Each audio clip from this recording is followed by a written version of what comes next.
విజయ్ ప్రసాద్ రెడ్డి గారి మరిన్ని video updates కొరకు మా YouTube channel I for God మినిస్ట్రీస్ని సబ్స్క్రైబ్ చేసుకోండి, బెల్ బటన్ క్లిక్ చేయండి. సర్వోన్నతుడ, సర్వశక్తిమంతుడ, సర్వాధికారి, సృష్టికర్త, ఇంతవరకు మీ చల్లనైన కృపలో మమ్మల్ని బలపరిచి భద్రపరిచి మీ సన్నిధి కాంతిలో నడిపిస్తూ మీ సన్నిధానవర్తనలుగా నిలువబెట్టి సమస్త విషయముల యందు మాకు మేలు చేసి తండ్రి, ఈరోజు మరిన్ని విలువైన జ్ఞాన సంగతులు మీ మాటల ద్వారా మేము వినడానికి మీరు మాకు ఇచ్చినటువంటి గొప్ప అవకాశం కొరకు హృదయపూర్వకంగా కృతజ్ఞతాస్తుతులు చెల్లించుకుంటున్నాం తండ్రి.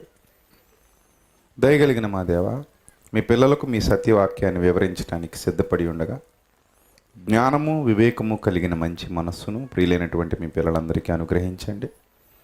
మీ సత్యవాక్యాన్ని సరిగా విభజించి ఉపదేశించుటకు గాను మీ సమయోచితమైన జ్ఞానాన్ని మరి ముఖ్యంగా మా యందు మీరు నివసింపజేసిన మా అందరి ఆదరణకర్త అయిన పరిశుద్ధాత్మ దేవుని సహాయాన్ని మెండుగా అనుగ్రహించమని త్వరలో మా కొరకు రాని ఉన్న మా ప్రభువును మా ప్రియ రక్షకుడు మీ ప్రియ కుమారుడైన క్రీస్తు వారి శ్రేష్టమైన అతి పవిత్రమైన నామంలో ఈ ప్రార్థన మనవులు అడిగి వేడుకొనుచున్నాం మా కన్న తండ్రి, ఆమెన్. ప్రియమైన దేవుని ప్రజలరా, దేవాది దేవుని మహాకృపను బట్టి మరొక్కసారి దేవుని వాక్యం విని ఆయన మనసు తెలుసుకునే అవకాశాన్ని మనకిచ్చినందుకు హృదయపూర్వకంగా తండ్రి అయిన దేవునికి కుమారుడైన క్రీస్తు వారి పేరిట కృతజ్ఞతాస్తుతులు చెల్లిస్తున్నాను. యుగముల వరకు మనందరి ద్వారా నిత్యము దేవుని నామానికి మహిమ కలుగునుగాక, ఆమెన్.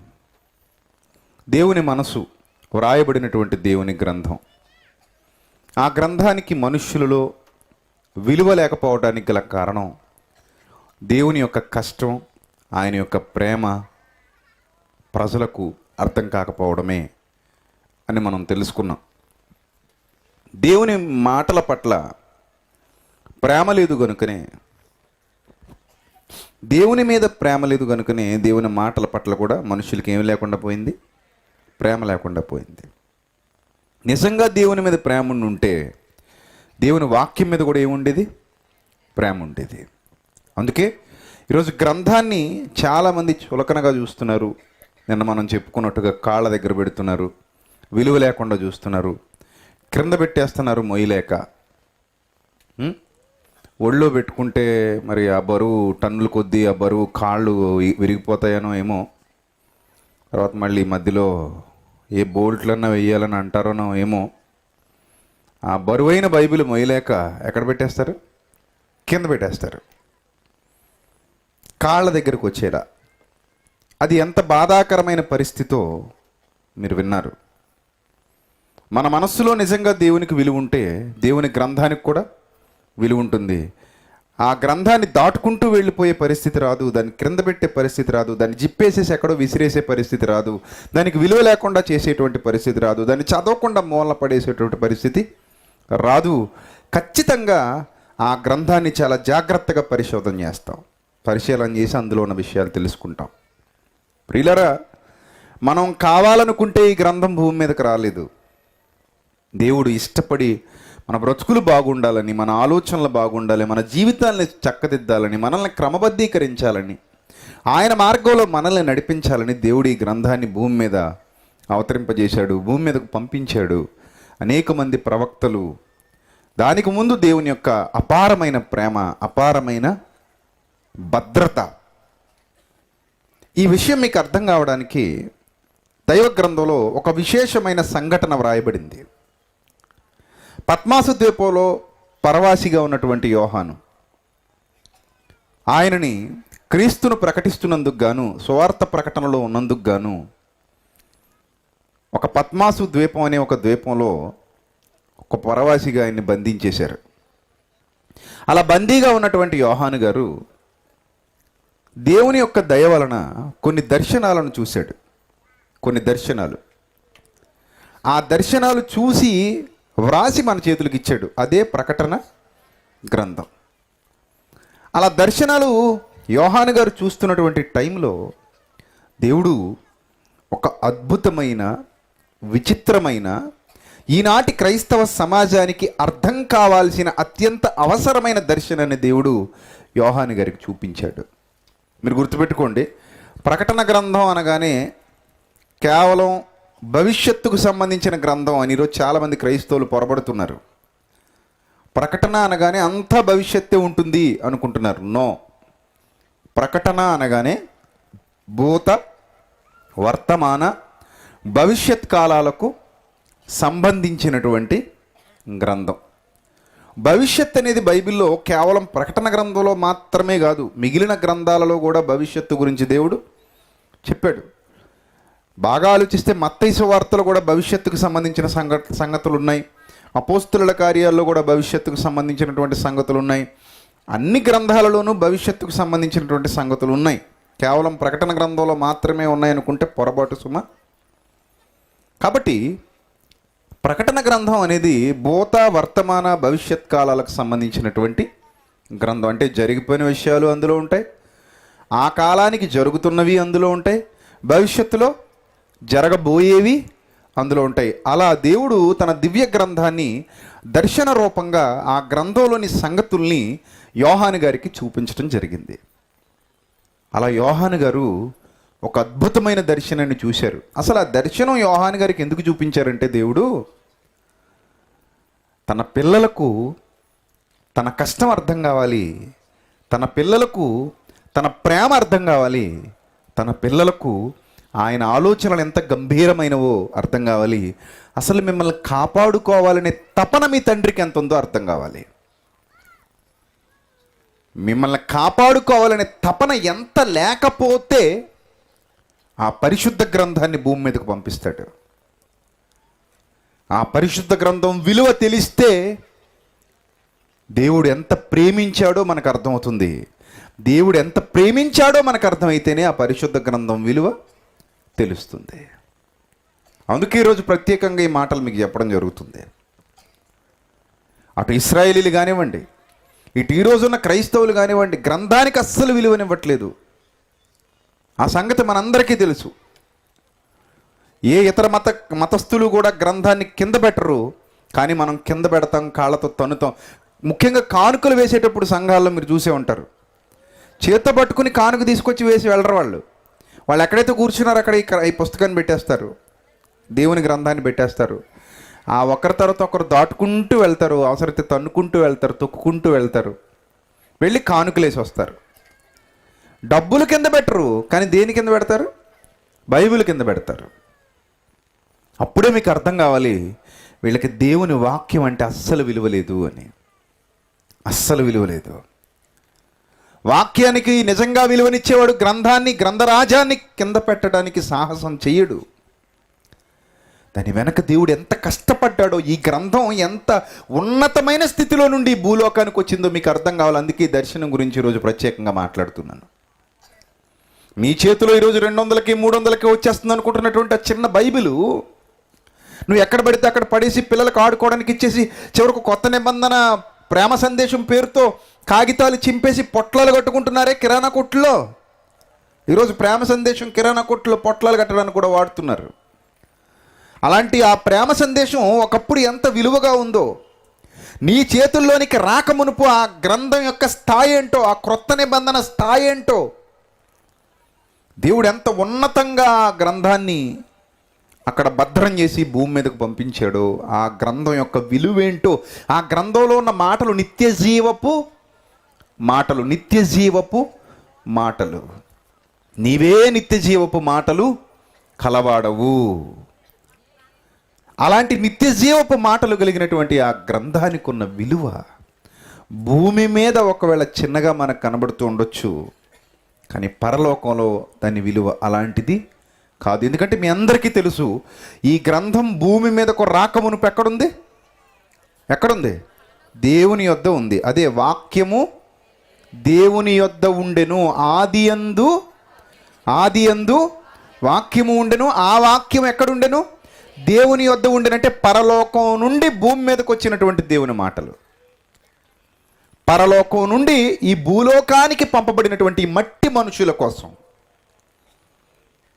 వాళ్లకు నచ్చిన చెడు మార్గాల్లో ప్రయాణం చేస్తున్నటువంటి ఈ మట్టి మనుషుల్ని బాగు చేసి చక్కటి మార్గంలో నడిపించడానికి దేవుడు ఈ లోకానికి పంపించినటువంటి ఉన్నతమైన దివ్యమైన దేవుని మాటలు, దేవుని వాక్కులు. ఈ వాక్కులకు సంబంధించినటువంటి ఆ పూర్వకాలపు వైభవాన్ని ఇప్పుడు యోహాను గారు చూస్తున్నారు. ప్రకటన గ్రంథం, దయచేసి అందరూ కూడా బైబిల్ ఓపెన్ చేసి చూడండి. ప్రకటన గ్రంథం 5వ అధ్యాయం. ప్రకటన గ్రంథం 5వ అధ్యాయము ప్రారంభ వచనాన్ని జాగ్రత్తగా చూడాలి. ఒక దర్శనాన్ని యోహాను గారు చూస్తున్నాడు. ఆ దర్శనం యొక్క సారాంశాన్ని ఈరోజు మనం ఆలోచిస్తే ఎవ్వరూ రేపటి నుంచి బైబిల్ కింద పెట్టరు. ఎవ్వరూ రేపటి నుంచి మనసున్నవాడెవడు బైబిల్ని చిన్నచూపు చూడ్డు. మనసున్నవాడెవడు బైబిల్ని చించేయడు. మనసున్నవాడెవడు బైబిల్లో పేజీలు ఎగరగొట్టేయడు. మనసున్నవాడెవడు బైబిల్ని పిల్లలకు ఆడుకోమని ఇచ్చేయడు.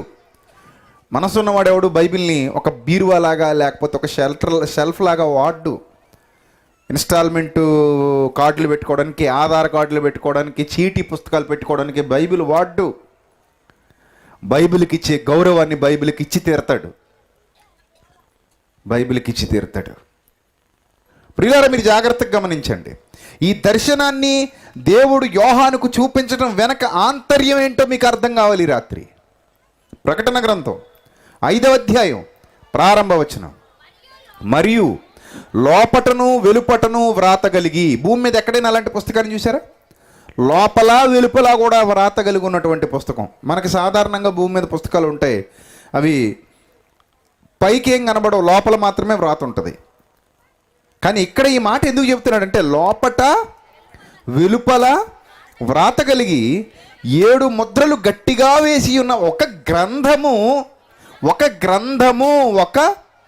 గ్రంథము సింహాసనమందు ఆసీనుడై ఉండు అని కుడి చేత చూచితిని.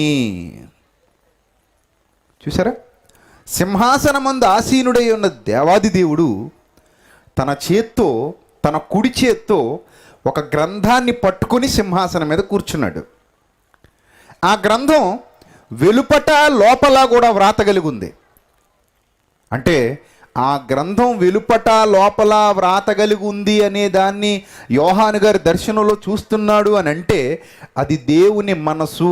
ఆ మనసు బాహాటంగా ఓపెన్ అయి ఉంది. ఆ మనసు మనకు అర్థం కావాలంటే వెలుపట లోపట కూడా వ్రాత కలిగినటువంటి ఆ దేవుని గ్రంథం, దేవుని మాట. అదే విషయాన్ని యెహెజ్కేలు గారు కూడా దర్శనంలో చూశారు ఒకానొకప్పుడు. పాత నిబంధన కాలపు ప్రవక్త ఇలాంటి విధమైన దర్శనాన్ని ఆయన కూడా చూశాడు. ఒకసారి చూడండి, ఆ మాట కూడా మరల ఇక్కడ కొత్త యెహెజ్కేలు గ్రంథం 2వ అధ్యాయము. యెహెజ్కేలు గ్రంథం 2వ అధ్యాయము 8వ వచనం నుంచి చూద్దాం. యెహెజ్కేలు గ్రంథం 2వ అధ్యాయము 8వ వచనం నుంచి చూడాలి. నరపుత్రుడా, వారు తిరుగుబాటు చేసినట్లు నీవు చేయక, నేను నీతో చెప్పు మాటను విని నోరు తెరిచి నేనిచ్చు దానిని భుజించుము అనెను. నేను చూస్తుండగా గ్రంథాన్ని పట్టుకున్న ఒక చెయ్యి నా యొద్దకు చాపబడెను. గ్రంథాన్ని పట్టుకున్న ఒక చెయ్యి నా యొద్దకు చాపబడి. ఇది కూడా దర్శనమే, యెహెజ్కేలు గారు చూస్తున్నటువంటి దర్శనం. గ్రంథాన్ని పట్టుకున్నటువంటి ఒక చెయ్యి ఆకాశం నుండి ఎవరి దగ్గరికి చాపబడింది? యెహెజ్కేలు గారి దగ్గరికి చాపబడింది. ఆయన దాన్ని నా ముందర విప్పగా అది లోపటను వెలుపటను వ్రాయబడినదై ఉండెను. అది లోపటను వెలుపటను వ్రాయబడినదై ఉండెను. అందులో ఏముందంటే మహావిలాపము, మనోదుఃఖము, రోదనము అని అందులో వ్రాయబడి ఉండెను. అందులో ఏముందట? మనుష్యుల కొరకైన దేవుని విలాపం ఉంది, మహావిలాపం, రోదన ఉంది. అందులో రోదన ఉంది. దేవుని పిల్లలు దేవునికి కాకుండా పోతున్నప్పుడు, వక్ర మార్గాలలోనికి వెళ్ళిపోతున్నప్పుడు, చెడు మార్గాలు పడుతున్నప్పుడు, గ్రంథానికి విలువనివ్వకుండా, గ్రంథంలోని మాటలు చదవకుండా, ఆలోచన చేయకుండా, వాటి ప్రకారంగా బ్రతకకుండా, లోకానికి దగ్గరే, సాతానుకు దగ్గరే ఇష్టానుసారంగా జీవిస్తూ చచ్చిపోయి మట్టిలో కలిసిపోయి పాతాళానికి జారిపోతున్నప్పుడు దేవుని ఆవేదన, దేవుని మనోవేదన, దేవుని రోదన గ్రంథస్థం చేయబడింది. గ్రంథంలో ఉన్నబడినదంతా కూడా, గ్రంథంలో వ్రాయబడినదంతా కూడా దేవుని యొక్క ఆవేదన. ఎందుకంటే భూమి మీద నరులను చేసినందుకు యెహోవా సంతాపపడిను అని మనం చదువుకున్నాం. ఆకాశమా ఆలకించు, భూమి చెవియొగ్గు, నేను పిల్లలను పెంచి గొప్పవారినిగా చేసి తిని వారు నా మీద తిరుగబడి ఉన్నారు అనే ఆవేదన మనం గ్రంథంలో చూసాం. సో ఇప్పుడు ఆయన కుడి చేత ఉన్న గ్రంథంలో కూడా ఆయన ఆవేదన ఉంది. ఏ తండ్రి అయినా పిల్లలు పాడైపోతుంటే సంతోషంగా ఉండలేడండి. మీరు ఉండగలరా? మీ పిల్లలు పాడైపోతుంటే సంతోషంగా? మీ పిల్లలు చెడిపోతుంటే మీరు సంతోషంగా ఉండగలరా? మీరు చెప్పండి. మీ పిల్లలు నాశనానికి వెళ్ళిపోతుంటే, మీ పిల్లలు ఇష్టానుసారంగా బ్రతికి, చెడ్డ బ్రతుకు బ్రతికి, సమాజంలో చేత్కరింపులు పొందుకుంటూ, అసహ్యకరమైన జీవితాన్ని జీవిస్తూ, ఎప్పుడు చూడు మీకు చెడ్డ పేరే తీసుకొచ్చే కుమారులుగా మీ పిల్లలు ఉంటే మీరు సంతోషంగా ఉండగలరా? ఏ తల్లిదండ్రి ఉండగలరా సంతోషంగా? నిజంగా పిల్లల్ని ప్రేమించి ఏ తల్లిదండ్రి కూడా పిల్లలు చెడిపోతుంటే సంతోషంగా ఆనందంగా ఉండలేరు. ఏ తల్లిదండ్రిని ఏమనుకుంటారో తెలుసా? పిల్లలు బాగుండాలి అనుకుంటారు.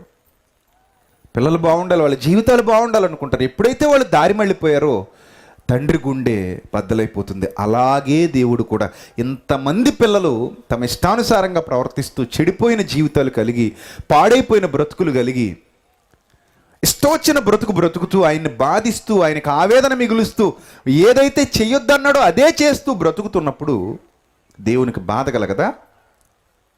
దేవునికి ఆవేదన కలగదా? ఇన్ని ఆత్మలు నశించిపోతుంటే దేవునికి బాధ కలగదా? ఇన్ని ఆత్మలు నాశనానికి వెళ్ళిపోతుంటే దేవునికి ఆవేదన కలగదా? కలుగుతుంది ప్రియులారా. అదే గ్రంథంలో వ్రాయబడింది. అందులో ఏముందట?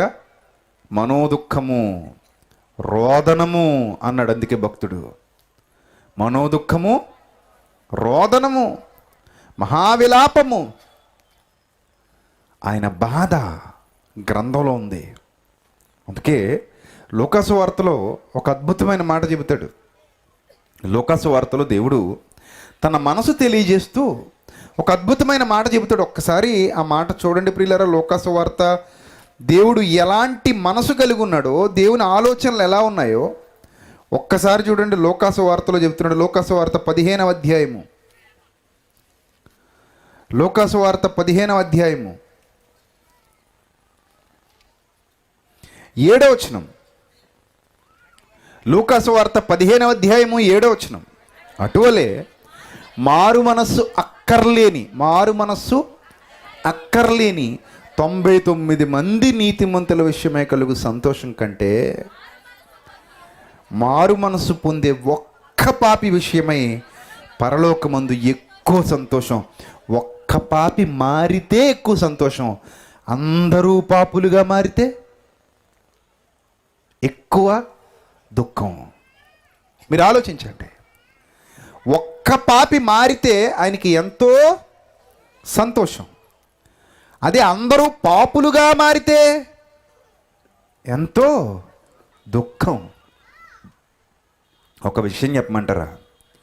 ప్రపంచంలో ఒక తండ్రికి 2-3 పిల్లలుంటే కనీసం ఒకడైనా తండ్రిని సంతోషపెట్టేవాడిగా ఉండొచ్చు. కానీ ఈ ప్రపంచంలో దేవునికి చాలామంది పిల్లలు ఉన్నారు. ప్రారంభం నుండి ఆదాం మొదలుకొని ఎవరండి దేవుణ్ణి సంతోషపెట్టిన వాళ్ళు? చాలా తక్కువ, చాలా తక్కువ. మీరు ఆలోచించండి. అంటే దేవునికి ఇప్పుడు దుఃఖం ఎక్కువ ఉన్నట్ట, సంతోషం ఎక్కువ ఉన్నట్ట? ఈ ప్రపంచాన్ని మొత్తాన్ని మనం టాలీ చేస్తే మారు మనసు పొందిన వాళ్ళు ఎక్కువ, మారు మనసు పొందని వాళ్ళు ఎక్కువ? మారు మనసు పొందని వాళ్ళే ఎక్కువ. ఒకవేళ మారు మనసు పొందిన వాళ్ళు ఉన్నారు అంటే అందులో వేషధారులు ఎక్కువ, నీతిమంతులు ఎక్కువ? వేషధారులే ఎక్కువ, వేషధారులే ఎక్కువ, నీతిమంతులు తక్కువ. మరి ఇప్పుడు దేవునికి సంతోషమా, దుఃఖమా? వాక్యాన్ని బట్టి మీరు చెప్పండి. దేవునికి సంతోషం మిగులుతుందా, దుఃఖం కలుగుతుందా? దేవుడు ఏ పరిస్థితిలో ఉంటాడు? కన్న తండ్రి, ఆ పరలోకపు తండ్రి తన పిల్లల విషయమై సంతోషపడుతున్నాడా లేక బాధ అనుభవిస్తున్నాడా? ఏ స్థితిలో ఉన్నాడు? బాధే అనుభవిస్తున్నాడు. అందుకే వ్రాయించుకున్నాడు. ఈ విషయాన్ని నీకు ఎందుకు చెప్తున్నాడు? లోక 15:7లో 10లో ఈ విషయాన్ని నీకు ఎందుకు చెప్తున్నాడు? ఒక పాపి మారు మనస్సు పొందితే నాకు సంతోషం, నాకు సంతోషం అని ఎందుకు చెప్తున్నాడు? నువ్వు విని మారి ఆయన బాధను తగ్గించి సంతోషాన్ని ఇస్తావని. నువ్వు విని విశ్వసించి మార్పు చెంది నీ బ్రతుకు మార్చుకుంటే ఆయనకు సంతోషం మిగులుతుందని నీకు చెప్తున్నాడు.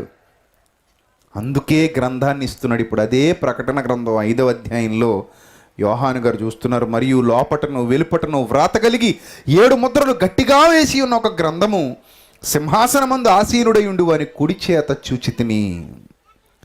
మరియు దాని ముద్రలు తీసి అన్నాడు. సింహాసనమందు ఆసీనుడై ఉండి వాడు కుడి చేత పట్టుకున్నాడట. జాగ్రత్తగా చూడండి, కుడి చేత్తో పట్టుకున్నాడట. కుడి చేత్తో పట్టుకున్న దానికి ముద్ర వేసాడట. అంటే ఎంత భద్రత ఉందో చూడండి ఆ పుస్తకానికి, ఎంత భద్రత ఉందో చూడండి. బ్యాంకులకి భద్రత కల్పిస్తారు, ఏటీఎంలకి భద్రత కల్పిస్తారు, బంగారపు కొట్లకి భద్రత కల్పిస్తారు. ఆ షట్టర్ కూడా చాలా బలంగా ఉంటుంది, లాకులు కూడా చాలా బలమైన లాకులు వేస్తారు, కెమెరాలు పెడతారు, సీక్రెట్ కెమెరాలు, ఎవరైనా వస్తే వాళ్ళకి తెలిసిపోవడానికి. అలాగే ఏమైనా టచ్ చేశారో వెంటనే సైరన్ మోగిపోద్ది, సైరన్స్ ఉంటాయి. ఎక్కడా కూడా భద్రత విషయంలో విలువైన వాటికి లోటు చేయరు. డబ్బుకు కానివ్వండి, బంగారానికి కానివ్వండి, మ్యూజియంస్లో ఉండే వస్తువులకు కానివ్వండి, ఇవి బాగా విలువైనవి, వీటి మీద దొంగల బెడదుంటుంది అనుకున్నప్పుడు దానికి చాలా భద్రత కల్పిస్తారు. మరి దేవుడి దగ్గర ఉన్న గ్రంథానికి భద్రత ఏంటి? ఆయన కుడి చేత్తో పట్టుకున్నాడు, అలాగే దానికి మరలా ఏం వేసి ఉన్నాయి? ముద్రలు వేసి ఉన్నాయి. మీరు ఆలోచించండి, ఒక పక్క ముద్రలు అంటే సీల్ చేయడం అనమాట. ముద్ర వేసాడంటే అర్థం ఏంటి? సీల్ చేశాడు, ఇంకా దాన్ని ఎవడో తీయడానికి వీలు లేదు, ఆ ముద్ర విప్పడానికి వీలు లేదు. ఆ ముద్ర విప్పాలంటే అనుమతి కావాలి.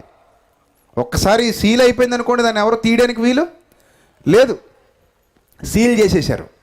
అలాంటి ముద్రలు వేసేసి ఉన్నాయి ఆ గ్రంథానికి. అది ఇంకా ఓపెన్ కాలేదు, అది ఇంకా ఓపెన్ అవ్వలేదన్నమాట. ఆ టైంకి యోహాను గారు ఈ దర్శనం చూస్తున్నది వర్తమాన కాలానికి సంబంధించింది కాదు సుమా, భూతకాలానికి సంబంధించింది.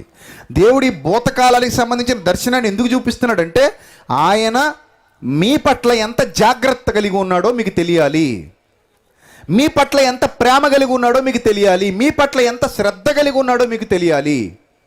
అందుకే ఒక గ్రంథం, ఆ గ్రంథానికి ముద్రలు వేసి ఉన్నాయి.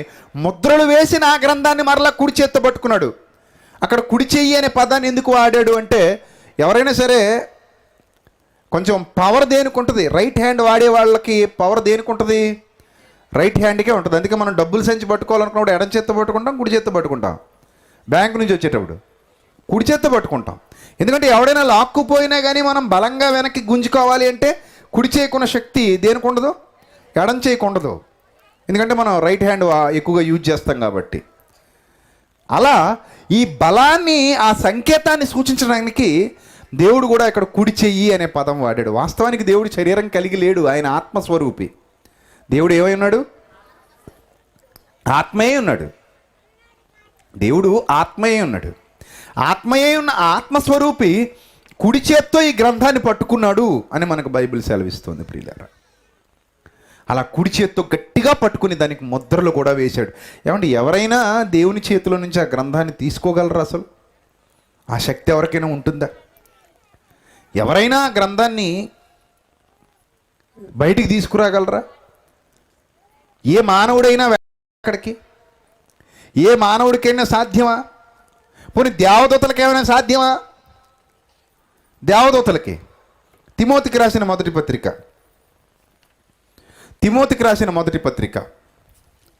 6వ అధ్యాయము 16వ వచనం ఒకసారి చూద్దాం. తిమోతికి రాసిన మొదటి పత్రిక 6వ అధ్యాయము 16వ వచనం. ఎంత భద్రత అవసరం ఆయన చేతిలో ఉన్న గ్రంథానికి. చూడండి అక్కడ ఏమని వ్రాయబడిందో. సమీపింపరాని తేజస్సులో, సమీపింపరాని తేజస్సు. ఏ తేజస్సు ఆయనది? సమీపింపరాని తేజస్సు. అంటే ఏ మానవుడు దేవుని యొద్దకు వెళ్ళలేడు.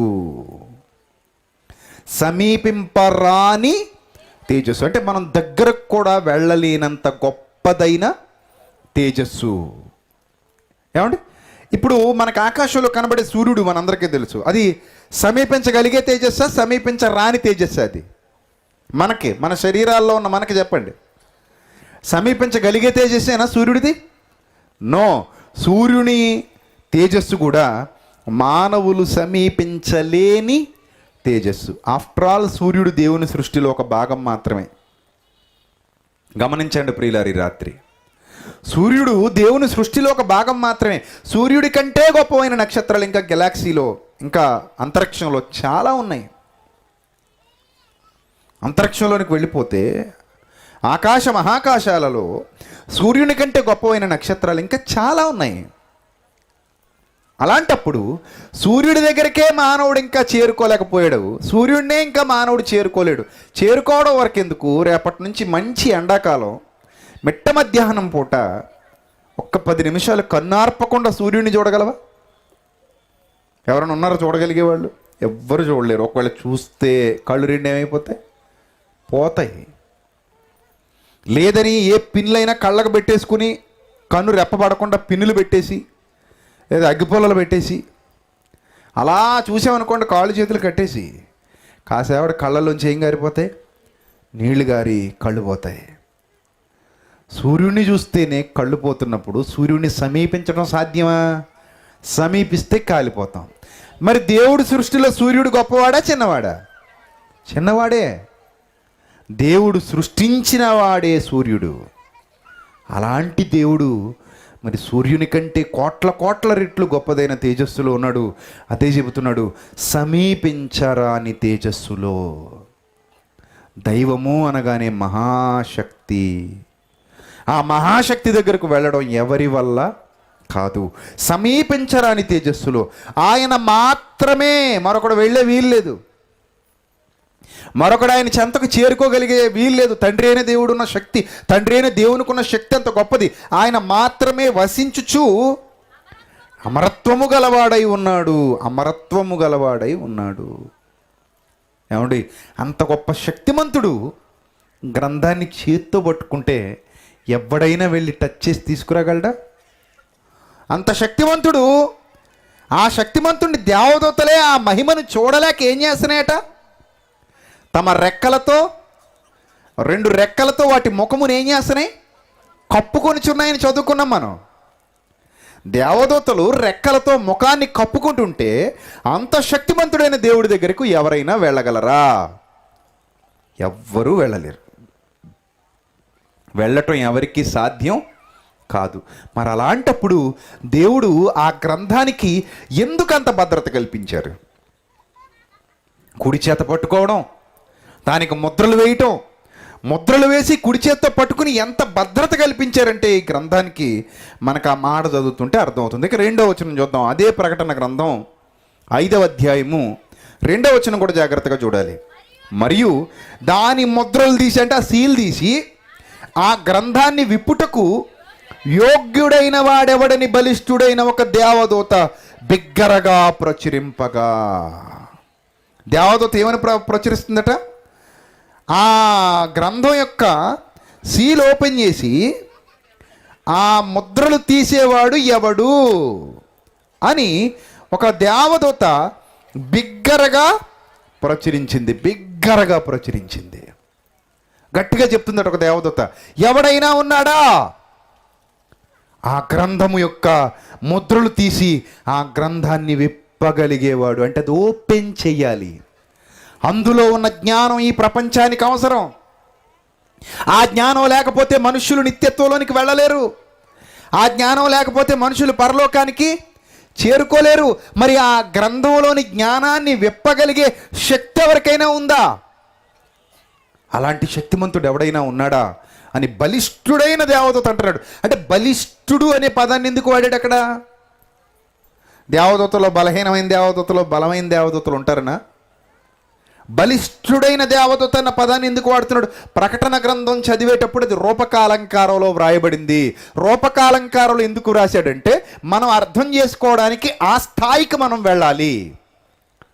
ఆ స్థాయికి వెళితేనే అందులో ఉన్న లోతైన సంగతులు మనకు అర్థమవుతాయి.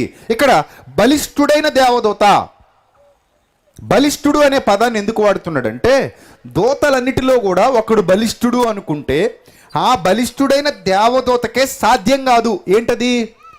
ఆయన చేతిలో ఉన్న గ్రంథాన్ని తీయడం, దాని ముద్రలు తీయడం, దాన్ని విప్పి అందులో ఉన్న దాన్ని ఓపెన్ చేయడం. ఇది ఎవరి వల్ల కాదు. దేవదూతలందరూ చేతులు ఎత్తేశారు. దేవదూతల వల్ల కాదు ఇది. అందుకే బలిష్ఠుడైన ఒక దేవదూత అనే పదప్రయోగం చేశాడు అక్కడ. ఏమండి, ఎవడైనా ఉన్నాడా అని బలిష్ఠుడైన దేవదూత అడుగుతున్నాడు. యోగ్యుడు కావాలి. దాని ముద్రలు తీసి ఆ గ్రంథము విప్పుటకు యోగ్యుడైన వాడెవడు? ఆ యోగ్యత ఎవరైనా సంపాదించారా? ఆ యోగ్యత సంపాదించిన వారు ఎవరైనా ఉన్నారా అని దేవదూత అడిగింది ప్రియులారా.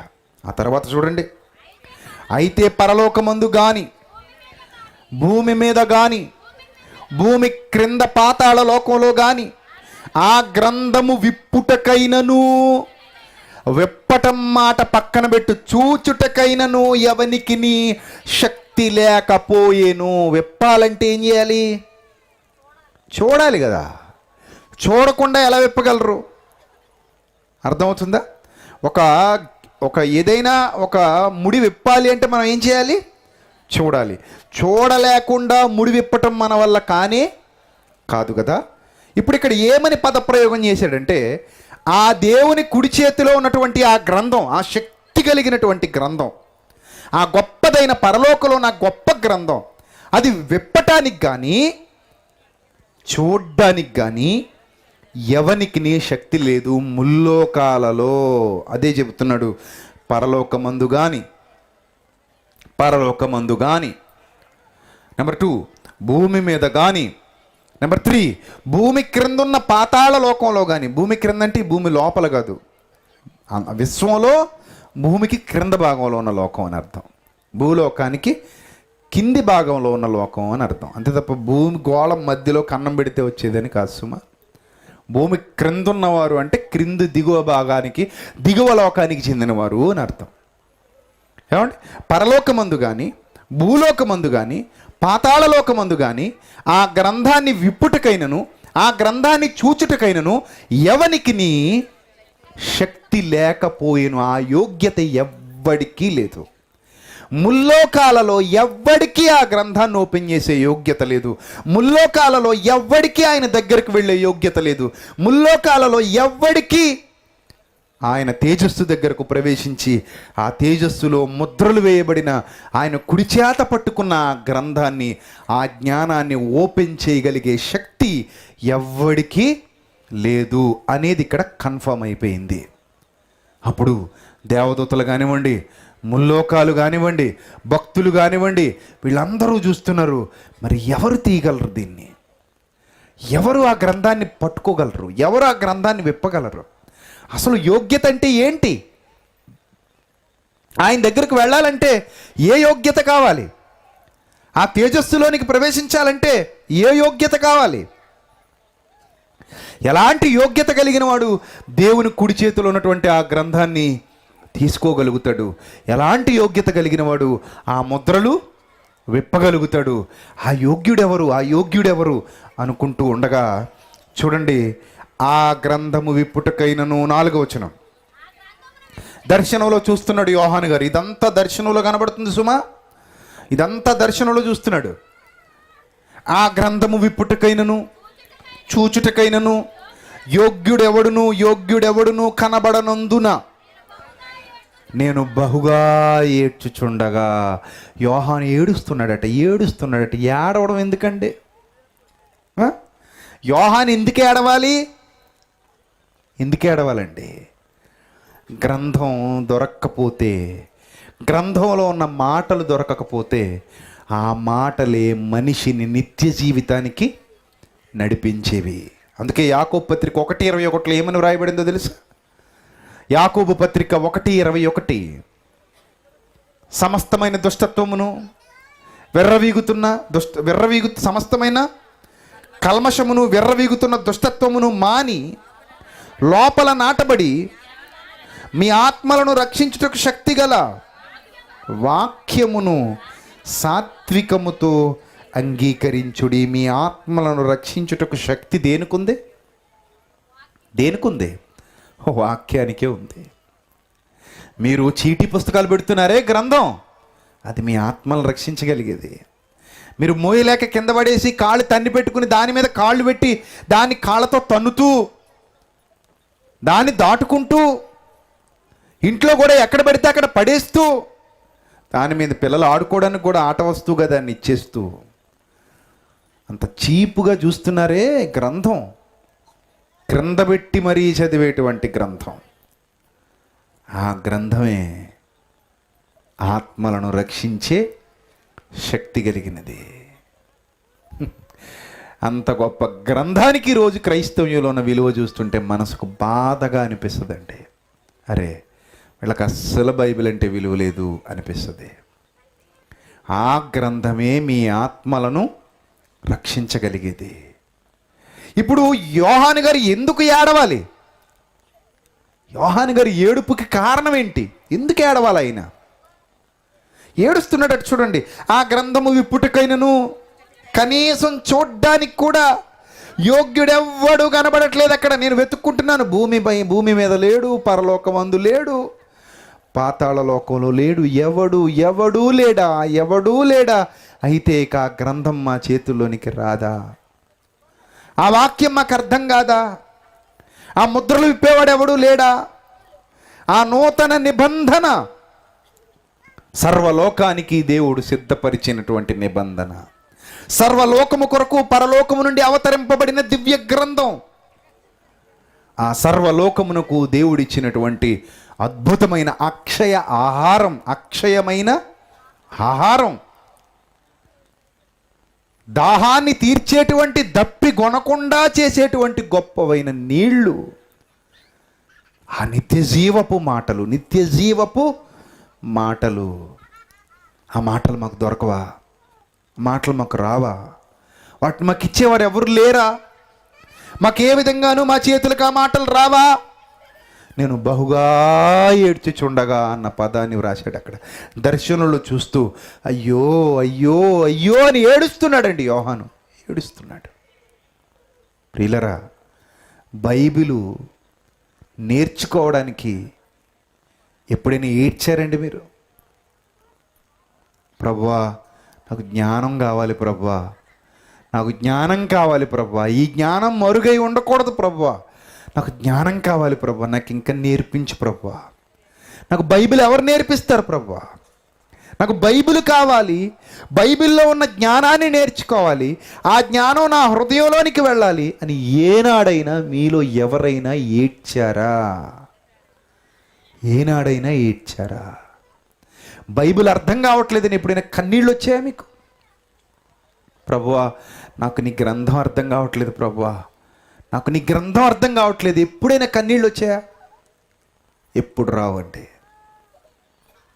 అలా కన్నీళ్ళు రావాలంటే దేవుని మాటల మీద, దేవుని మీద ఎంతో ప్రేమ పెంచుకున్నవాడవై, ఎంతో ప్రేమ పెంచుకున్న దానవై ఉండాలి. నిజం. చాలా సంవత్సరాల క్రిందట ఇదే గ్రంథాన్ని చదువుతున్నప్పుడు అబద్ధికుల మాయ మాటలు విని, మాయ బోధలు విని, ఏ సత్యం అర్థం కాక, ఏంటి వీళ్ళు ఇలా బోధిస్తున్నారు, ఏముంది ఇందులో అనే భావాలు నాకు కలిగినప్పుడు మా ఇంటి పై మేడ మీదకి వెళ్ళిపోయి గదిలో కూర్చుని ప్రార్థనలో ఏడ్చిన రోజులు నాకు ఇంకా గుర్తున్నాయి.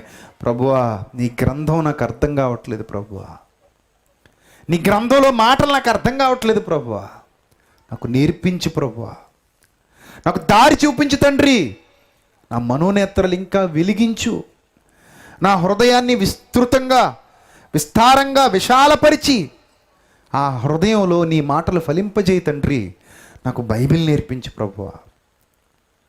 బైబిల్ నేర్చుకోవడానికి ఎప్పుడైనా ఏడుస్తాం మనం? ఎప్పుడైనా ఏడుస్తామా? బైబిల్ నేర్పిస్తామంటేనే మాకు వద్దంటాం. అసలు వాక్యం వినాలంటేనే మనకు నొప్పి. వస్తారు, సంఘాల్లో కూర్చొని నిద్రపోతారు, కొరడాలతో కొట్టేయలేండి. సభకు వస్తారు, నిద్రపోతారు, సంఘానికి వస్తారు, నిద్రపోతారు, బైబిల్ తెస్తారు, తీరు చెప్తున్నంతసేపు ఏదో గుర్తుపెట్టుకోండి. ఇదే దౌర్భాగ్యులు మళ్ళీ సీరియల్ ముందు కూర్చుని వల ఏడ్చేస్తారు. ఇదే దౌర్భాగ్యులు. సీరియల్ అంటే నిజమాది నటన. ఒక నటన చూసి ఏడుపు వచ్చింది, ఒక నిజం కొరకు మాత్రం నీకేం రాలేదు, ఏడుపు రాలేదు. అంటే మనుష్యులు అబద్ధానికి కనెక్ట్ అయినంతగా నిజానికి కనెక్ట్ అవ్వరు, అసత్యానికి కనెక్ట్ అయినంతగా సత్యానికి కనెక్ట్ అవ్వరు. బైబిల్ నేర్చుకొని ఏడ్చేవాడు ఈ రోజుల్లో ఎవడున్నాడండి? బైబిల్ నేర్పించమని ఏడ్చేవాడు ఈ రోజుల్లో ఎవడున్నాడండి? బైబిల్ అర్థం చేసుకోవడానికి ఏడ్చేవాడు ఈ రోజుల్లో ఎవడున్నాడండి? ఎవ్వడూ లేడు, ఎవ్వడూ లేడు.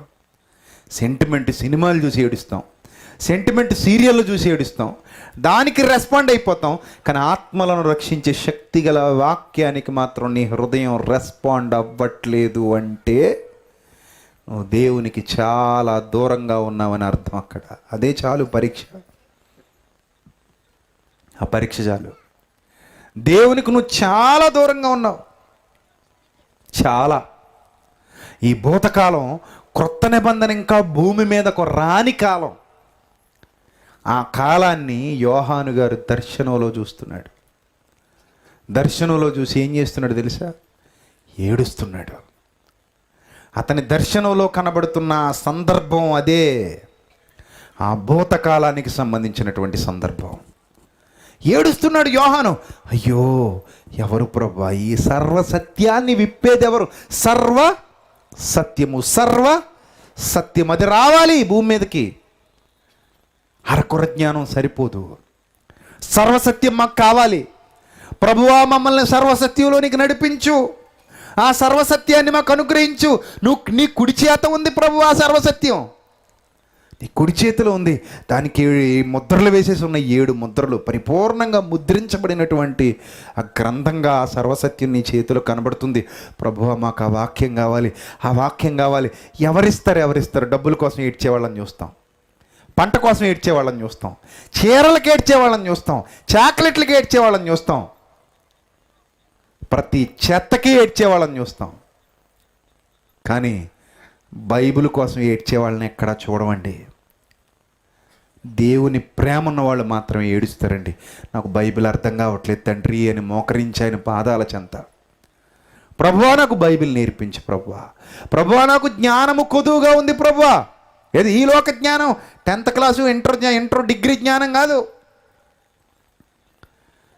ప్రభువా నాకు బైబిల్ జ్ఞానం కొద్దుగా ఉంది ప్రభువా, నేను అడుగుతున్నాను, నాకు ఇవ్వు ప్రభువా, నాకు నేర్పించు ప్రభువా, నన్ను జ్ఞానవంతుడిగా చేయి ప్రభువా, నాకు నీ మాటలు అందించు ప్రభువా, నాకు నీ మాటలు కావాలి ప్రభువా, నాకు నీ మాటలు కావాలి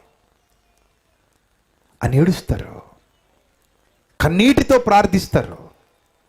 ఇక్కడ యోహాను చేసేది కూడా అదే, ఏడుస్తున్నాడండి. బైబిల్ కావాలి, బైబిల్ కావాలి, జ్ఞానం కావాలి, దేవుని మాటలు కావాలి, ఆ నిత్య జీవపు మాటలు కావాలి, నా బ్రతుకును మార్చే మాటలు కావాలి, నా హృదయాన్ని వెలిగించే మాటలు కావాలి, నన్ను ఆలోచింపజేసే మాటలు కావాలి, నన్ను నిత్య జీవ మార్గంలో నడిపించే మాటలు కావాలి, నన్ను దేవునికి దగ్గర చేసే మాటలు కావాలి, నా బ్రతుకును దిద్దే మాటలు కావాలి, చెడిపోయిన నా జీవితాన్ని సంస్కరించేటువంటి మాటలు కావాలి.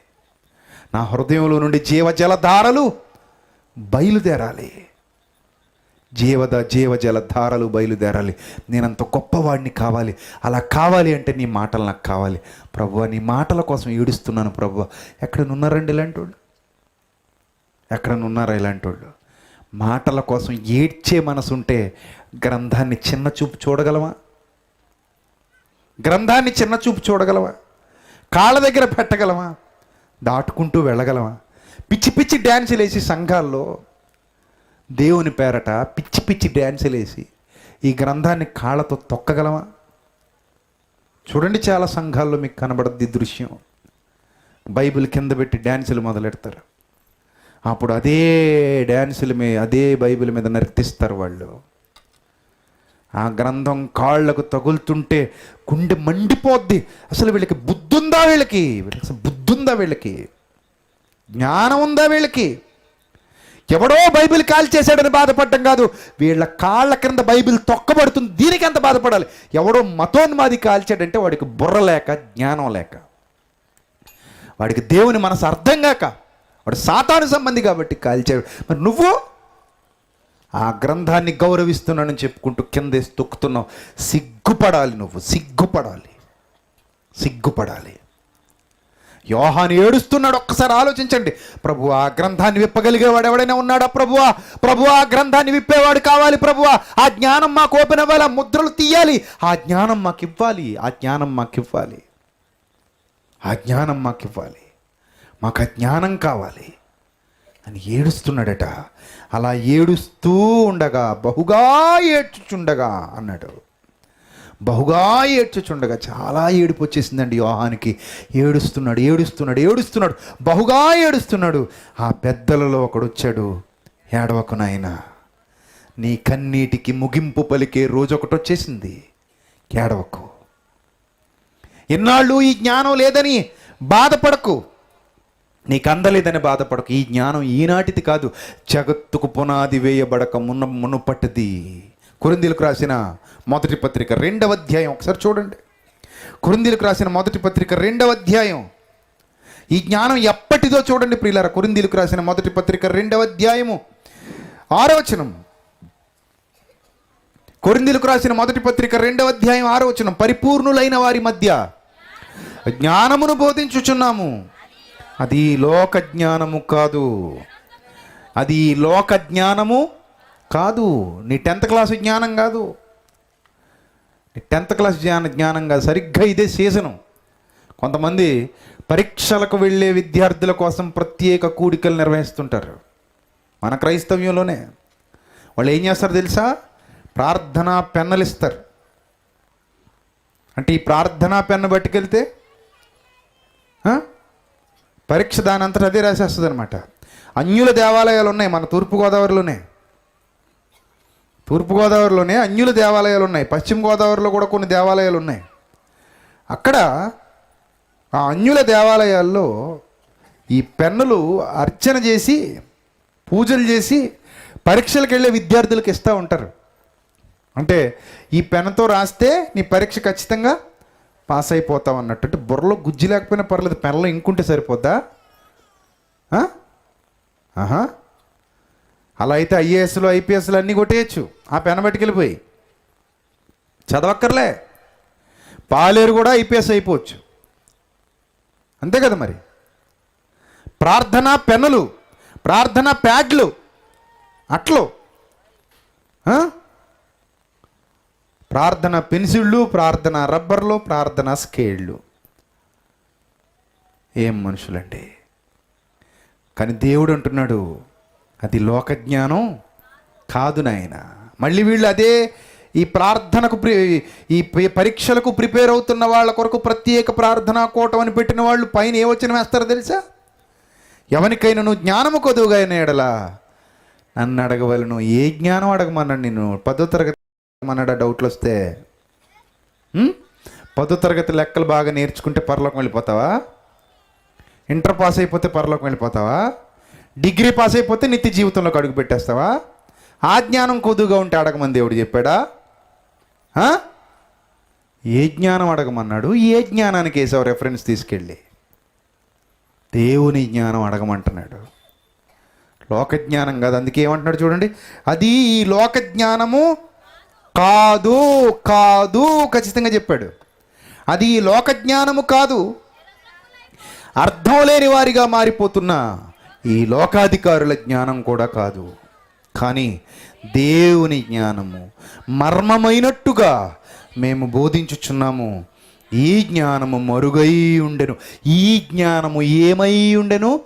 మరుగు చేయబడి ఉండెను. అదే దేవుని కుడి చేతిలో మరుగై ఉన్న జ్ఞానం. దేవుని కుడి చేతిలో ఉన్న జ్ఞానం అదే భూతకాలపు సంగతిని యోహాను గారికి దర్శనంలో మరలా చూపిస్తున్నాడు ప్రకటన గ్రంథంలో. ఆ జ్ఞానము మరుగై ఉండెను. జగదుత్పత్తికి ముందుగానే దీనిని దేవుడు మన మహిమ నిమిత్తము నియమించెను. ఆయన కుడి చేత పట్టుకున్న వాక్యం సర్వసత్యం, సర్వసత్యం, క్రొత్త నిబంధనలోని సర్వసత్యం. అది ఆయన కుడి చేత ఉంది, దానికి ముద్రలు వేసి ఉన్నాయి గట్టిగా. అలాంటి ఒక గ్రంథాన్ని దేవుడు తన కుడి చేత పట్టుకుని ఉన్నాడు. అదే విషయాన్ని ఎన్ని సందర్భాల్లో బయలుపరుస్తున్నాడో చూడండి ప్రియులారా. అప్పుడు యోహాను గారు ఏడుస్తూ ఉండగా ఏడవకము, ఏడవకము. ప్రకటన గ్రంథం 5వ అధ్యాయం 5వ వచనం. ఆ పెద్దలలో ఒకడు, ఏడవకము, ఇదిగో దావీదుకు చిగురైన అనగా వేరైన యోధా గోత్రపు సింహం. చూసారా?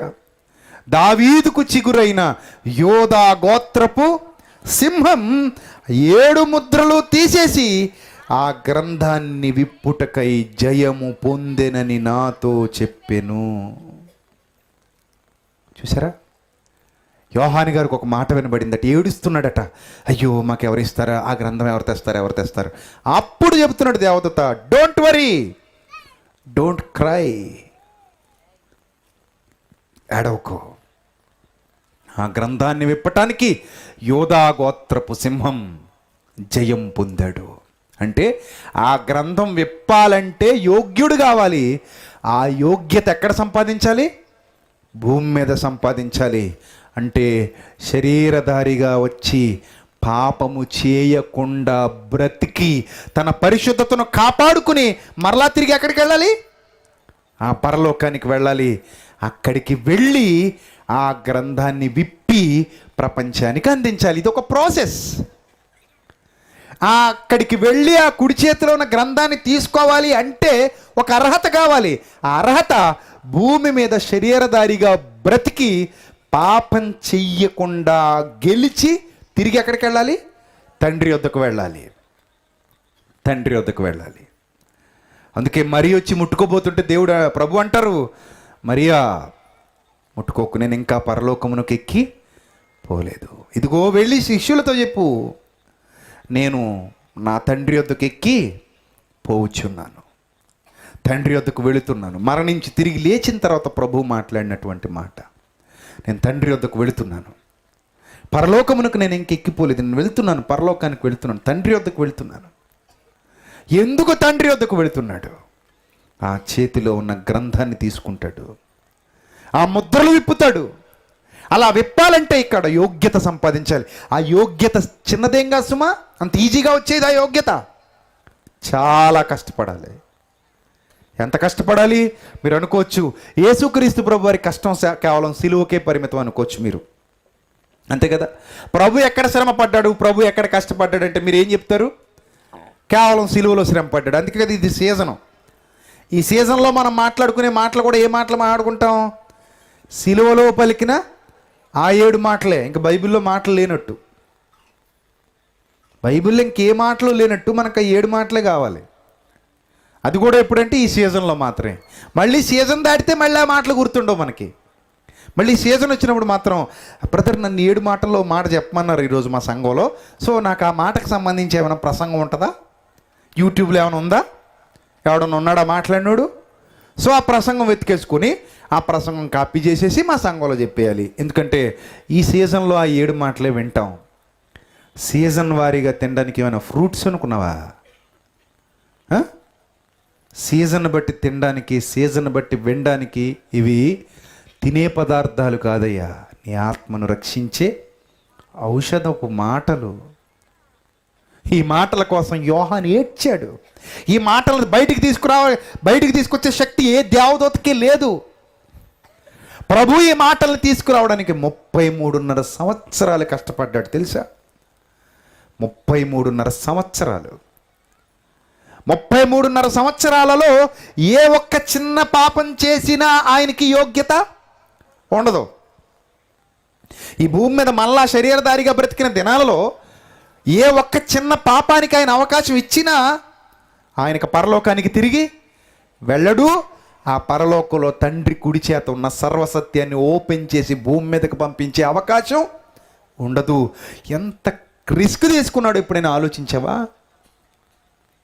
నువ్వు కింద పడేస్తున్న గ్రంథం కోసం, నువ్వు నలిపి చింపేసి పోగులు పెడుతున్నావే గ్రంథం, ఆ గ్రంథం కోసం, ఆ గ్రంథం కోసం.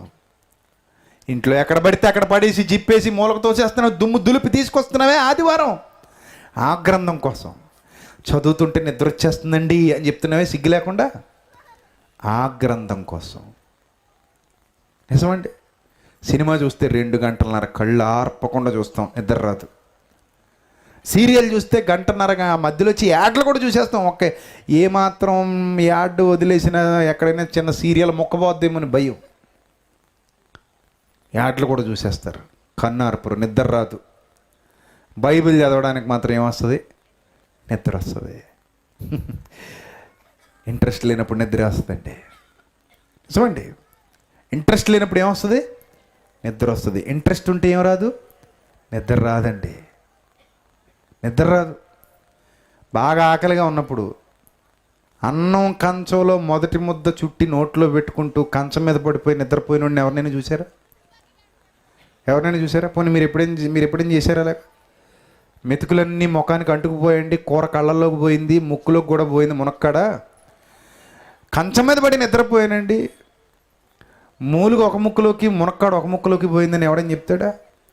మాంసం కూర వండుకున్నప్పుడు అసలు మాంసం కూర వండుకుంటే నిద్రే రాదు మనకి. పూర్తయి చివరేముక మిగిల్చకుండా తినేసి సంధికాల దగ్గరికి వెళ్ళి ఆ మూలుగు ముక్క బద్దలు కొట్టుకుని అందులో ఉన్నది కూడా తినేసి దాన్ని శుభ్రం చప్పరించి పడేసేంత వరకు మనకు నిద్ర వస్తుందా? అబ్బే, అంత ఇష్టంగా తింటారు.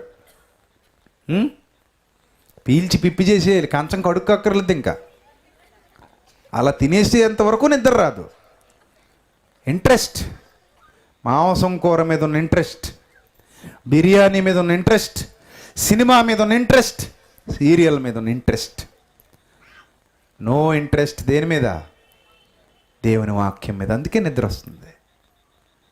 అందుకే నేను నిద్ర వస్తుంది మనకి. దేవుని వాక్యం వింటే నిద్ర వస్తుంది, దేవుని వాక్యం చదువుతుంటే నిద్ర వస్తుంది. వీళ్ళకి ఇంట్రెస్ట్ లేదు వాక్యం వినడానికి. మరి ఎందుకు వచ్చారు ఇక్కడికంటే? ఏదో తప్పుకొచ్చారు, అందరితో పాటు రావాలి కదా అని. సంఘంలో సభ్యులం కదండి, వెళ్ళకపోతే బాగోదు. వెళ్ళకపోతే శాపాలు వచ్చేస్తాయేమని భయమండి బాబు. మళ్ళీ ఇదొక లెక్క. ఏవేవో కారణాలు, but no interest. No interest. Bible మీద ఏమాత్రం ఇంట్రెస్ట్ లేదండి. ఇంట్రెస్ట్ ఉంటే ఎలా నిద్రపోతామండి? యేసుక్రీస్తు ప్రభు వారి జీవితం ఆ సర్వసత్యాన్ని భూమి మీదకి ఇవ్వటానికి నలిగిపోయాడు ప్రియులారా. నలిగిపోయింది ఆయన జీవితం. 33.5 ఏళ్ల పాటు ఒక్క పాపానికి కూడా చోటివ్వకుండా కష్టపడ్డాడంటే ఎందుకు తెలుసా? నీ చేతులకు ఆ గ్రంథం రావాలి, నీ పాపాలు కడగబడాలి, సర్వసత్యంలోనికి నిన్ను నడిపించాలి, అక్కడున్న మర్మమై ఉన్న మరుగై ఉన్న దేవుని జ్ఞానాన్ని భూమి మీదకు తీసుకుని రావాలి. మనందరి చేతులకు ఇచ్చేయాలి, మనందరి చేతులకు ఇచ్చేయాలి.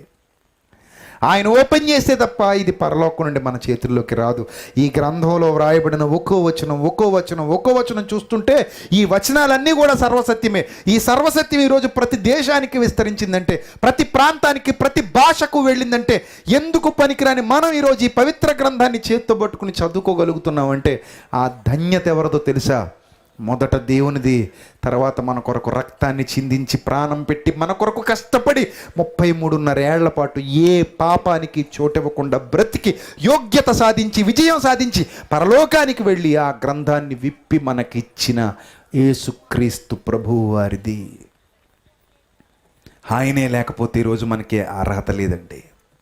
పట్టుకునే శక్తే లేదు నీ బ్రతుక్కి, నా బ్రతుక్కి. అసలు గ్రంథాన్ని పట్టుకునే శక్తే లేదు. అలాంటి గ్రంథం విలువ తెలియకుండా బ్రతుకుతున్నావు నువ్వు. నీ చేతిలో ఉన్న గ్రంథం ఎంత గొప్పదో ఈ రాత్రైనా నువ్వు ఆలోచించాలి. అందుకే ఆ గ్రంథం ఆయనే విప్పాలి గనుకనే ప్రభు ఏం చెప్తున్నాడు తెలుసా? యోహాను సువార్త 16వ అధ్యాయం 7వ వచనం ఒకసారి చూడండి. యోహాను సువార్త 16వ అధ్యాయం 7వ వచనం. యోహాను సువార్త 16వ అధ్యాయం 7వ వచనం. అయితే నేను మీతో సత్యము చెప్పుచున్నాను, నేను ఈ లోకాన్ని విడిచిపెట్టి వెళ్ళిపోవుట వలన మీకు ప్రయోజనకరము. నేను వెళితేనే మీకు ప్రయోజనం, నేను వెళితేనే మీకు బెనిఫిట్, నేను వెళ్ళకపోతే మీకు బెనిఫిట్ ఉండదు. నేను వెళ్ళిపోవుట వలన మీకు ప్రయోజనం, నేను వెళ్ళని ఎడల ఆదరణకర్త మీ వద్దకు రాడు, నేను వెళ్ళిన ఎడల ఆయనను మీ వద్దకు పంపుదును. ఆయన వచ్చి పాపమును గూర్చియు నీతిని గూర్చియు తీర్పును గూర్చియు లోకమును ఒప్పుకొన చేయను. 12వ వచనం. నేను వెళ్ళి ఆయన పంపుతాను, ఆయన వచ్చి ఇంకేం చేస్తాడు చెప్తున్నాడు. 12వ వచనం. నేను మీతో చెప్పవలసినవి ఇంకను అనేక సంగతులు కలవు. ఇంకా చాలా ఉన్నాయి, కానీ ఇప్పుడు మీరు వాటిని సహింపలేరు. అయితే ఆయన సత్యస్వరూపి, అనగా సత్యస్వరూపి అయిన ఆత్మ వచ్చినప్పుడు మిమ్మును సర్వసత్యములోనికి నడిపించును. ఆయన కూడా తనంతట తానే ఏమీ బోధింపక వేటిని వినునో వాటిని బోధించి సంభవింపబోవు సంగతులు మీకు తెలియజేయును. ఆయన నా వాటిలోనివి తీసుకుని మీకు తెలియజేయును గనుక నన్ను మహిమపరచును. తండ్రికి కలిగి ఉన్నవై నావి, అందుచేత ఆయన నా వాటిలోనివి తీసుకొని మీకు తెలియజేయునని నేను చెప్పి తిని. ఈ సందర్భాన్ని చదువుతుంటే మనకేమర్థమవుతుంది? పరలోకంలో తండ్రి కుడి చేత ఉన్న గ్రంథాన్ని ప్రభు తీసుకోవాలి. అదే సర్వసత్యం. ఆ సర్వసత్యాన్ని ఎవరికి ఇవ్వాలి? పరిశుద్ధాత్మునికి ఇవ్వాలి. ఆయనను ఈ భూమి మీద ఒక ఆదరణకర్తగా పంపించాలి. ఆయన వచ్చి మనల్ని సర్వసత్యంలోనికి నడిపించాలి. ఈ సర్వసత్యం ఎవరిచ్చేది? యేసుక్రీస్తు ఇచ్చేది. అదెవరిది? తండ్రిది. తండ్రి కుడి చేత ఉన్నది. తండ్రి చేతిలో ఉన్న గ్రంథాన్ని యేసుక్రీస్తు తీసుకోవాలి. యేసుక్రీస్తు తీసుకుని పరిశుద్ధాత్మునికి ఇవ్వాలి. పరిశుద్ధాత్ముడు ఆదరణకర్త ఈ భూమి మీదకి రావాలి. ఆయన వచ్చి మనల్ని సర్వసత్యంలోనికి నడిపించాలి. అది యేసుక్రీస్తు బోధించిన బోధై ఉండాలి. నా వాటిలోనివి తీసుకుని మీకు బోధించును. తనంతట తానే ఏమీయూ చెప్పక నా వాటిలోనివి తీసుకుని మీకు బోధిస్తాడు. అలాంటి ఒక గొప్ప పని నేను చేయాలి. అందుకే నేను వెళ్ళిపోవుట వలన మీకు ప్రయోజనకరము. నేను వెళ్ళని ఎడల ఆదరణకర్త మీ వద్దకు రాలేడు. నేను వెళ్ళాలి. నేను వెళ్ళి ఆదరణకర్తను పంపించాలి. నేను వెళ్ళే ఆ గ్రంథాన్ని విప్పాలి. ఆ గ్రంథాన్ని విప్పి తండ్రి కుడి చేతిలో నా గ్రంథాన్ని తీసుకొని ఆ ముద్రలు తీసి ఆ సర్వసత్యాన్ని ఓపెన్ చేసి పరిశుద్ధాత్మునికి ఇవ్వాలి. ఆయన భూమి మీదకు రావాలి. నేను వెళ్ళని ఎడల ఆదరణకర్త భూమి మీదకు రాడు. నేను వెళ్ళిపోవడం వల్ల మీకు ప్రయోజనం. చూసారా బైబిల్ ఎంత అద్భుతంగా లింకప్ అయిందో?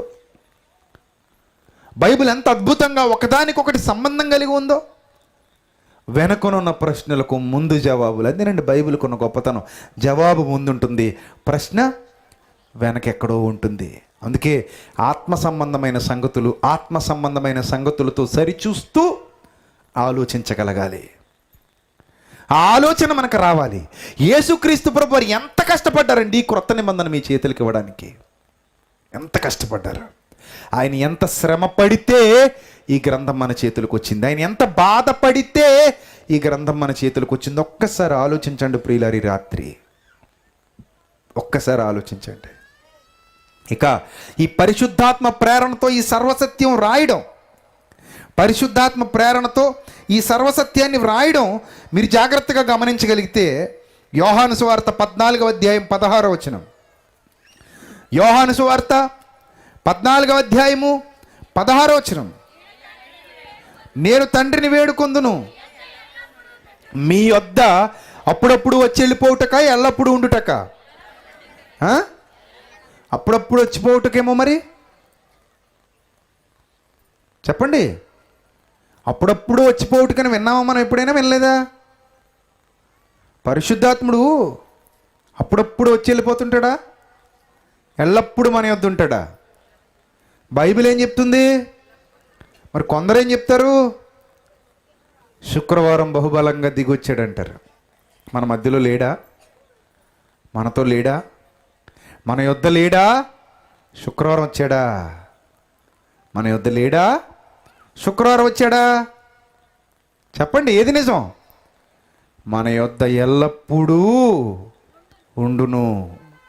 అప్పుడప్పుడు కాదు, ఆదివారం మాత్రమే కాదు, సంఘంలో ఉన్నప్పుడు మాత్రమే కాదు, నీ యొద్ద ఎల్లప్పుడూ ఉండుటకు, నీతో ఎల్లప్పుడూ ఉండుటకై. సభల్లో దిగి రావడం కాదు. చాలామంది అంటారు, అబ్బో ఈ రాత్రి సభలో పరిశుద్ధాత్ముడు బలంగా దిగి వచ్చేసాడు అంటారు. మరి మన యొద్ద లేడా? బైబిల్ ఏం చెప్పింది దాన్ని నమ్మండి. ఎవడో చెప్పిన అబద్ధాన్ని నమ్మకండి. శరీర ఉద్రేకానికి కూడా ఆత్మని పేరు పెట్టే రోజుల్లో మనం ఉన్నామండి. శరీర ఉద్రేకాలకు కూడా ఏమని పేరు పెడుతున్నారు? ఆత్మ వచ్చేసిందని పేరు పెడుతున్నారు. వచ్చి పరిశుద్ధాత్మను అవమానపరచడానికి బుద్ధి లేదు. ఈ యుగమందు రాబో యుగమందు కూడా ఏముండదు, క్షమాపణ ఉండదు. మీ సౌండ్లు పెంచేసి గోల చేసి అల్లరి చేసి దాన్ని పరిశుద్ధాత్మకు ఆపాదించడం న్యాయం కాదు, న్యాయం కాదు. ఏమంటున్నాడు చూడండి అక్కడ, మీ వద్ద ఎల్లప్పుడూ ఉండుటకై ఆయన వేరొక ఆదరణకర్తను అనగా సత్యస్వరూపియగు ఆత్మను మీకు అనుగ్రహించును. లోకం ఆయనను చూడదు, ఆయనను ఎరుగదు కనుక ఆయనను పొందనేరదు. మీరు ఆయనను ఎరుగుదురు, ఆయన మీతో కూడా నివసించును, మీలో ఉండును. మీతో కూడా నివసించి మీలో ఉండి ఏం చేస్తాడు? మిమ్మల్ని సర్వసత్యంలోనికి నడిపిస్తాడు. ఆ గ్రంథాన్ని యేసు ప్రభువు వారు విప్పిన తర్వాత దాన్ని పట్టుకొచ్చి భూమి మీదకి వచ్చి ఆ సర్వసత్యంలోనికి సంఘాన్ని నడిపించవలసిన బాధ్యత ఎవరిది? పరిశుద్ధాత్మునిది. చూసారా, అక్కడ తండ్రి కష్టం మనకు కనబడుతుంది బైబిల్ వెనుక, పరిశుద్ధాత్మని కష్టం మనకు కనబడుతుంది, యేసుక్రీస్తు ప్రభు వారి జీవితకాల కష్టం మనకు కనబడుతుంది. హెబ్రీ పత్రిక 5వ అధ్యాయం 7వ వచనం కూడా చూడండి. హెబ్రీ పత్రిక 5వ అధ్యాయం 7వ వచనం. ఆయన శరీరధారి అయిన దినములలో మహారోదనముతోనూ, శరీరధారి అయిన దినములు అంటే ఆయన టోటల్ జీవితకాలం, శరీరధారి అయిన దినములలో మహారోదనముతోనూ కన్నీళ్లతోనూ తన్ను మరణము నుండి రక్షింపగలవానికి ప్రార్థనలు యాచనలు సమర్పించి భయభక్తులు కలిగి ఉన్నందున ఆయన అంగీకరింపబడెను. ఆయన కుమారుడై ఉండి తాను పొందిన శ్రమల వలన విధేయత నేర్చుకొనెను. చూసారా, ఆయన జీవితకాలం అంతా ఆయన శరీరధారి అయిన దినములలో మహారోదన, కన్నీళ్ళు, యాచనలు, భయభక్తులు అలా కలిగి ఉండి ప్రార్థనలు యాచనలు సమర్పించాడు. ఆయన శరీరధారి అయిన దినములన్నిటిలో మహారోదన ఉంది ఆయన బ్రతుకులో, కన్నీళ్ళు ఉన్నాయి ఆయన బ్రతుకులో. ఇంత కష్టం ఎందుకు అనుభవించాడు ప్రభు?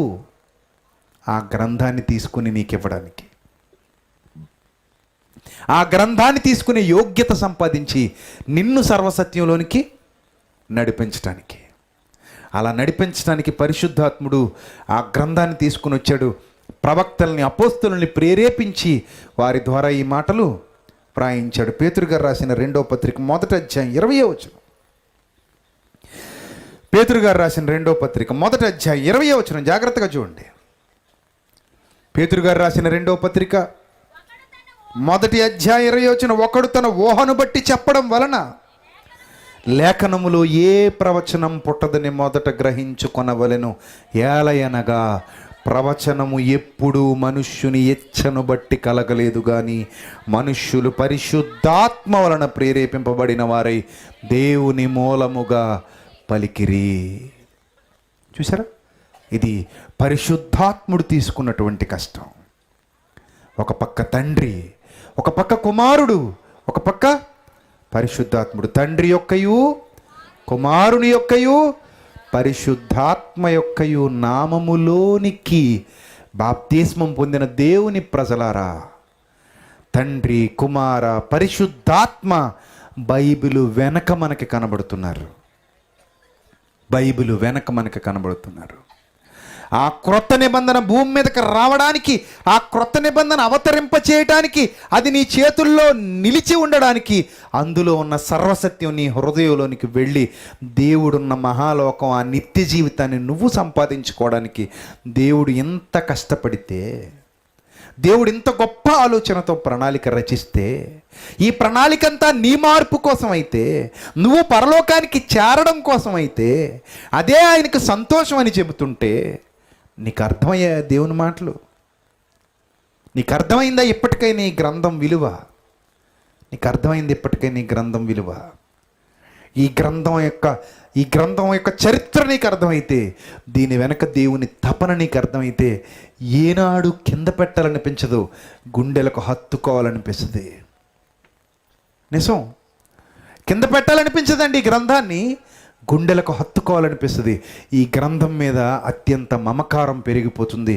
నా ప్రభువు నాకు ఇచ్చిన ఒక గొప్ప బహుమానం అనిపిస్తుంది. నీ వాక్యము నా పాదములకు దీపము, నా దేవుడు నా చేతిలో పెట్టిన దీపం ఇది, నా త్రోవకు వెలుగిది. సర్వసత్యంలోనికి నన్ను నడిపించడానికి నా ప్రభు నూతన నిబంధన ఆయన కుమారుడైన క్రీస్తు రక్తంతో నాతో చేశాడు, రక్తం ద్వారా నాతో చేశాడు. ఈ నూతన నిబంధన లేకపోతే నేను సర్వసత్యంలోనికి వెళ్ళగలిగే స్థాయిలో ఉండేవాడను కాను. అందుకే ఏడుస్తున్నాడు యోహాను. ఇప్పుడు చూడండి, ప్రకటన గ్రంథం 5వ అధ్యాయం ముగించుకుందాం. ప్రకటన గ్రంథం 5వ అధ్యాయం 6వ వచనం. మరియు సింహాసనమునకును ఆ 4 జీవులకును పెద్దలకును మధ్య వధింపబడినట్లుండిన గొర్రె పిల్ల నిలిచి ఉండొట్టు చూచితినంటే అప్పటికే మరణం అయిందన్నమాట. అప్పటికి ఏం పూర్తయింది? శిలువ మరణం పూర్తయింది. వధింపబడినట్లుండిన గొర్రె పిల్ల. అందుకే ప్రకటన గ్రంథంలో భూతకాలం ఉంటుంది, వర్తమాన కాలం ఉంటుంది, భవిష్యత్ కాలం ఉంటుంది. ప్రకటన అంతా భవిష్యత్తే అనుకుంటే ఇక్కడ వధింపబడినట్లుండిన గొర్రెపిల్ల, లేకపోతే వధింపబడబోయే గొర్రెపిల్ల. అంటే ఆల్రెడీ జరిగిపోయిందా లేకపోతే జరగబోతుందా? జరిగిపోయింది. అందుకే ప్రకటన గ్రంథంలో భూత, వర్తమాన, భవిష్యత్ కాలాలు ఉంటాయి. వధింపబడినట్లుండిన గొర్రెపిల్ల చూచితిని.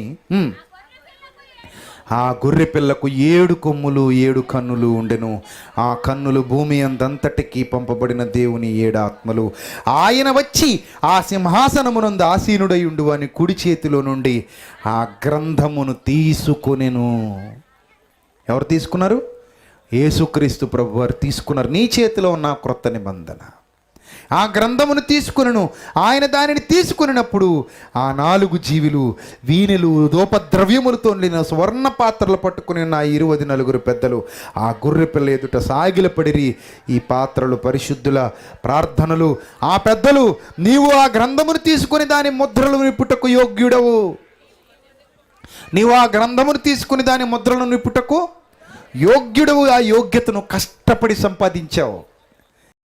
సంపాదించలేకపోయాడు. అందుకే పవిత్రుడు, పరిశుద్ధుడు, నిర్దోషి, నిష్కల్మషుడు, పాపులలో చేరక ప్రత్యేకముగా ఉన్నవాడు ఇలాంటి మాటలు ఈ భూమి మీద ఎవరి గురించి మాట్లాడే అవకాశం లేదు.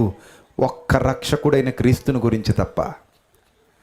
పాపం చెయ్యకుండా బ్రతికిన ఏకైక పరిశుద్ధుడు రక్షకుడైన యేసుక్రీస్తు. అదే వ్రాయబడింది చూడండి అక్కడ.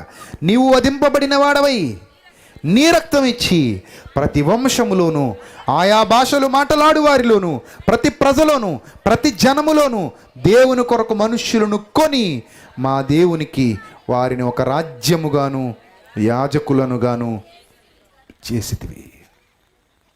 వారే సర్వసత్యములోనికి పరిశుద్ధాత్మ ద్వారా నడిపించబడ్డారు. ఇప్పుడు ఓ సంగమా, దేవుని వాక్యం వింటున్న దేవుని ప్రజలారా, మిమ్మల్ని అడుగుతున్నాను, మీకు సర్వసత్యంలోనికి మీరు నడిపించబడ్డారా? ప్రభు వాక్యం మీకు అర్థమవుతుందా? వాక్యాన్ని అర్థం చేసుకున్నారా? క్రొత్త నిబంధనలోని సారాంశం మీ హృదయాలలోనికి వెళ్ళి మీ బ్రతుకుల్లోకి వచ్చిందా? మీరు దేవుని కొరకు సిద్ధపరచబడిన సంఘంగా ఉన్నారా? సిద్ధపడ్డ కన్యకలుగానే ఉన్నారా మీరు? లేక ఇంకా లోకం లోకం లోకం అంటూ దేవునిలో ఉన్నట్టుగా నటిస్తూ వేషధారి జీవితాలు జీవిస్తున్నారా?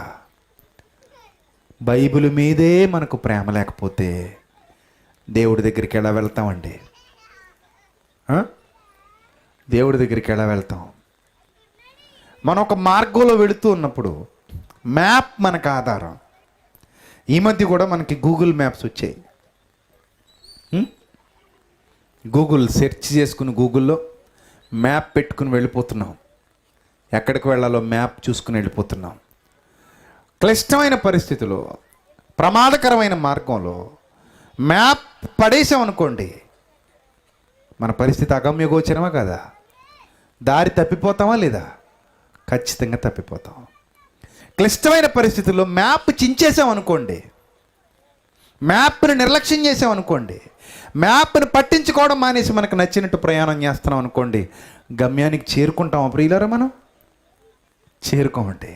అంటే సాతాను మీ అందరి మనోనేత్రాలకు గుడ్డితనం కలిగజేసి దేవుని కష్టాన్ని, ఆయన సంకల్పాన్ని, ఆయన కుమారుడి కష్టాన్ని, పరిశుద్ధాత్ముడు అంతము వరకు మనతో ఉండేవాడు, విమోచన దినము వరకు మీరు ఆయన యందు ముద్రింపబడి ఉన్నారు. ఆయన కష్టాన్ని గుర్తించక, ఆ మ్యాప్ని పట్టించుకోక, ఈ సర్వసత్యాన్ని గమనించక, బైబిల్లో ఉన్న జ్ఞానాన్ని సంపాదించుకోక, ఎప్పటికీ ఎక్కడేసిన గొంగళి అక్కడే అన్నట్టు జీవితాన్ని గడుపుకుంటూ మ్యాప్ వదిలేసి ప్రయాణం మొదలుపెట్టారు అంటే ఖచ్చితంగా మిమ్మల్ని సాతాను ఏం చేసేసాడు? దారి తప్పించేస్తాడు. అలా దారి తప్పిపోయిన వాడు ఎవ్వడు నిత్య జీవితానికి వెళ్ళడు. కారణం, మీ ఆత్మలను రక్షించే శక్తి కేవలం దేవుని వాక్యానికి మాత్రమే ఉంది. Mind it. నీ ఆత్మ రక్షణలోనికి వెళ్ళాలంటే సర్వసత్యం ద్వారానే సాధ్యం. దేవుని వాక్యాన్ని జాగ్రత్తగా ధ్యానించకపోతే, దేవుని వాక్యపు లోతులలోనికి వెళ్ళకపోతే, ఆత్మ సహాయంతో దానిని అర్థం చేసుకుని నీ బ్రతుకులోనికి దానిని తీసుకొని రాకపోతే నీవు పరలోకానికి చేరుకోలేవు. ఒకవేళ మనం పరలోకానికి వెళ్ళకపోతే ఇంక మిగిలింది ఒక్కటే, నిత్య వేదన. ఏ దారి కావాలో మీరే నిర్ణయించుకోండి. దేవుని కష్టం అర్థమైతే గ్రంథానికి విలువనివ్వడం నేర్చుకోండి. గ్రంథాన్ని చిన్న చూపు చూసేవారిని ఖండించండి, వారికి మీరే బుద్ధి చెప్పండి. ఆ మంట మీలో రగలనివ్వండి. దేవుడు ఇంకనూ తన యొక్క జ్ఞానంలోనికి మిమ్మల్ని నడిపించునుగాక. తలలు వంచండి, ప్రార్థన చేసుకుందాం. క్రీస్తునందు మమ్మల్ని అధికముగా ప్రేమించిన మా కన్న తండ్రి, సర్వకృపానిధియగు మా దేవ, ఈ రాత్రి విలువైన మీ జ్ఞాన సంగతులు మీ గ్రంథంలో నుండి ఆలోచించడానికి మీరు మాకు చేసిన సహాయమును బట్టి స్తోత్రం తండ్రి. ప్రభువా, మీ పిల్లలు కేవలం వినువారు మాత్రమే అండి, తమను తాము మోసగించుకోకుండా కాపాడండి తండ్రి. మీ మనస్సులో వ్రాయబడినటువంటి మీ ఆవేదన, ఆ రోదన, ఆ విలాపము, ఆ మనోదుఖము మీ పిల్లలకు అర్థం కావాలి తండ్రి. వారిలో ఒక గొప్ప మార్పు రావాలి తండ్రి. రాత్రి జ్ఞానం ఇవ్వండి తండ్రి, వివేకం ఇవ్వండి. కేవలం విని విడిచి వెళ్ళిపోయేవారుగా కాక విన్న మాటల ప్రకారంగా ప్రవర్తించగలిగే జీవితాలను గ్రహించండి. మీ సన్నిధానవర్తులుగా మీ సన్నిధి కాంతులు నడిపించండి. సంఘాన్ని, సంఘ బిడ్డలను, సంఘ కాపరిని, కూడి వచ్చిన ప్రతి కుటుంబాన్ని జ్ఞాపకం చేసుకోమని క్రీస్తు నామంలో ఈ ప్రార్థన మనవులు అడిగి వేడుకొనిచున్నాం మా కన్న తండ్రి. ఆమెన్. అందరికీ వందనాలు. May God bless you all.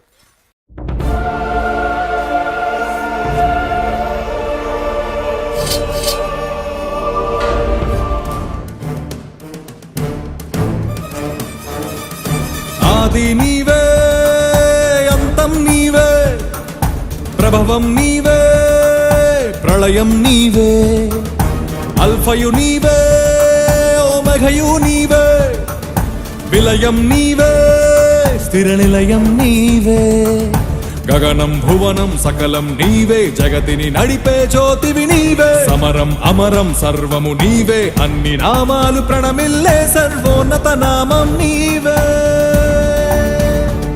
సర్వోన్నత నామం నీవే.